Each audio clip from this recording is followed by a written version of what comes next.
Aqui para essa conversa sobre esse assunto tão difícil que é o feminicídio, a Gabriela Mansur. Ela é promotora e trabalha no enfrentamento à violência contra as mulheres e também chamo aqui a Paula Martini para se juntar aqui à entrevista. Gabriela, muito boa tarde. Eu acompanho o seu trabalho, eu vejo o tanto que é importante a gente trazer para o público o quanto esse tipo de crime afeta todo tipo de família, toda a classe social. A gente está vendo aí uma juíza, mas quantas mulheres, principalmente negras, como o Leandro Rezende falou, são assassinadas também dessa mesma forma. Eu gostaria que você falasse, comentasse sobre isso com a gente e sobre também essa questão de a medida protetiva ter sido suspensa nesse caso. Boa tarde, Carla Vilhena, obrigada pelo convite, também acompanho sua trajetória e sou muito orgulhosa do seu trabalho e de todas as jornalistas brasileiras. Recebo meus cumprimentos e um Feliz Natal a toda a sociedade brasileira. Infelizmente, nos deparamos hoje, no dia de Natal, com uma notícia gravíssima da morte, de um feminicídio de uma juíza que foi assassinada na frente das filhas. Há várias violências cometidas nesse caso. E como nós sabemos, isso acontece a cada 1h30 no Brasil, mas quando isso se materializa e há essa divulgação em massa nas redes sociais, há uma comoção e um impacto social que demonstra que a nossa luta não começou ontem e não deve terminar nunca. É uma luta diária pelo fim da violência contra a mulher e da proteção para todas essas mulheres que batem nas portas da justiça pedindo ajuda e aquelas que, infelizmente, silenciam, não têm coragem, têm medo, não têm apoio para pedir ajuda, proteção do sistema de justiça e das redes de proteção. Esse é o nosso trabalho. Me solidarizo com a dor de todas as magistradas brasileiras pela morte da querida colega Viviane, pelo assassinato na frente das filhas, numa questão por condição do sexo feminino. Gabriela, a juíza tinha pedido a suspensão das medidas protetivas e a pedido de uma filha, inclusive, né? E aí o assassinato é cometido na véspera de Natal, esse drama enorme que a gente está vendo aí. Na sua opinião, uma mulher, quando sabe que lida com um ex-marido violento e pede a suspensão da medida protetiva, ela pode ter sofrido ameaça? Como é que o juízo deveria tratar num caso como esse? Talvez chamar a mulher para conversar sobre o real motivo. Muitas têm medo, por exemplo, de perder guarda dos filhos, de ser interpretado como alienação parental. Nós temos o artigo 16 da Lei Maria da Penha, que prevê a necessidade de a mulher ser ouvida em audiência pelo juiz, pelo Ministério Público, com a presença do Ministério Público, para saber se essa mulher, quando diz que não quer processar o agressor, quando desiste do processo nos crimes de ameaça, por exemplo, que são crimes que dependem de uma representação da vítima, sejam ouvidas e seja analisada se ela está ou não numa situação de risco. Muitas mulheres que estão em situação de violência, eu sempre digo isso, não percebem o risco que elas estão.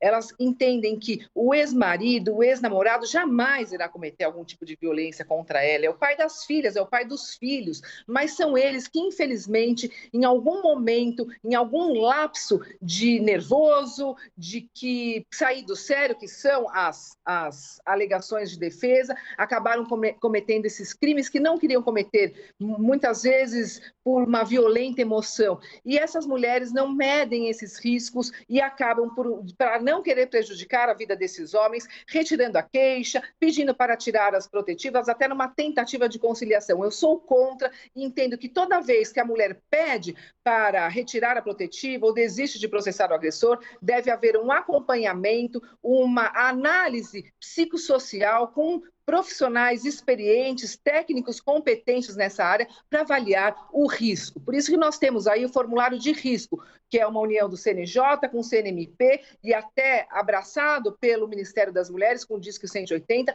para medir o risco da mulher em situação de violência e o juiz e o promotor podem negar a revogação dessas medidas protetivas quando eles entendem que essa mulher está em risco. O direito à vida é um direito constitucionalmente previsto e deve ser assegurado pelo sistema de justiça na proteção das mulheres brasileiras que sofrem violência. Promotora Gabriela Mansur, a Paula Martini tem uma pergunta. Doutora, uma boa tarde, um Feliz Natal na medida do possível, né, diante dessa notícia.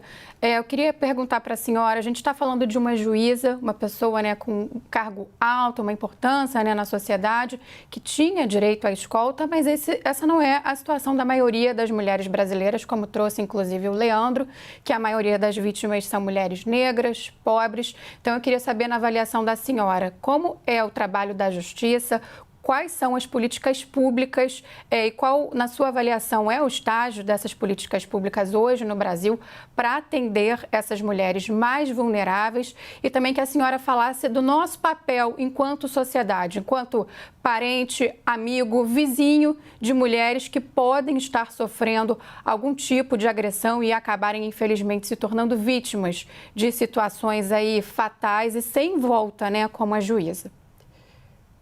Paula, receba meus cumprimentos, um Feliz Natal para você também, obrigada pelo questionamento, muito importante e pertinente a sua colocação. Bom, as nossas leis, infelizmente, são falhas. E isso demonstra, é óbvio que nós temos muitas mulheres em situação de violência gravíssimas, mulheres negras, mulheres pobres.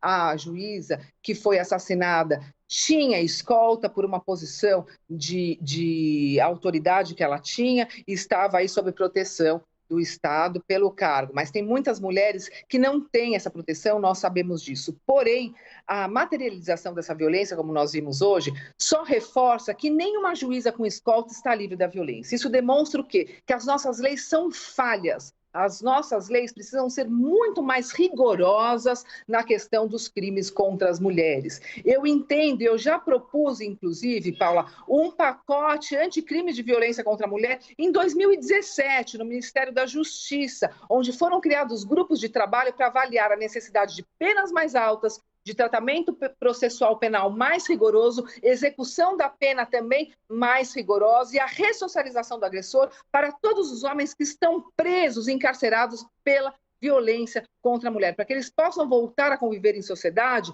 de forma a não mais cometer a violência. 65% dos homens são reincidentes. Há um ciclo de violência que nós sabemos, que é uma escalada que vai se aumentando e se intensificando durante o tempo, e se não há uma intervenção do Estado, do sistema de justiça, essa mulher sim pode ser a próxima vítima de um feminicídio, independentemente da profissão, do cargo, da cor da pele, da religião, da classe social. Então, eu faço um apelo ao Poder Legislativo e ao Poder Executivo para pensar na execução de projetos de lei e aprovação de leis com penas mais altas. A nossa vida, a vida das mulheres, não pode valer menos do que um crime patrimonial. Há uma inversão de valores em que um crime de furto tem uma pena de 1 ano de reclusão e uma ameaça contra uma mulher tem uma pena de 1 mês de detenção. São esses valores que nós precisamos rever. Então, eu entendo que há necessidade, sim, de um sistema penal e processual penal mais rigoroso, de acordo com os tratados internacionais, os quais o Brasil é signatário, e também de acordo com a nossa Constituição.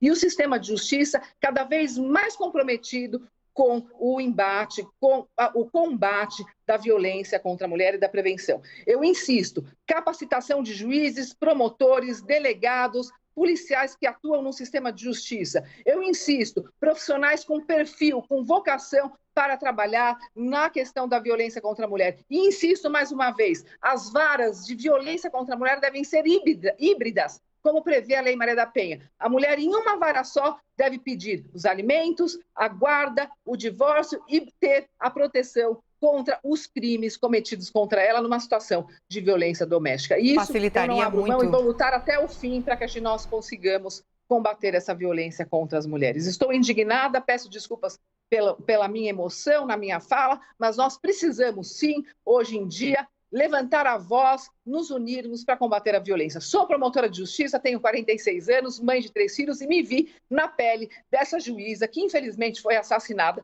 e também em solidariedade a minha irmã, que é juíza de direito, todos os dias luta pelo fim da violência contra a mulher.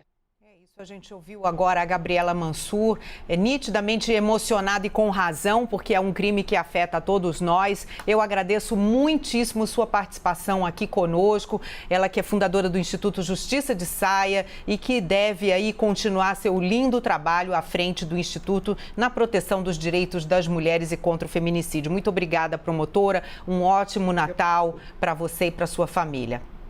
Para vocês também, muito obrigada e contem sempre comigo como promotora, mulher e cidadã brasileira. Obrigada.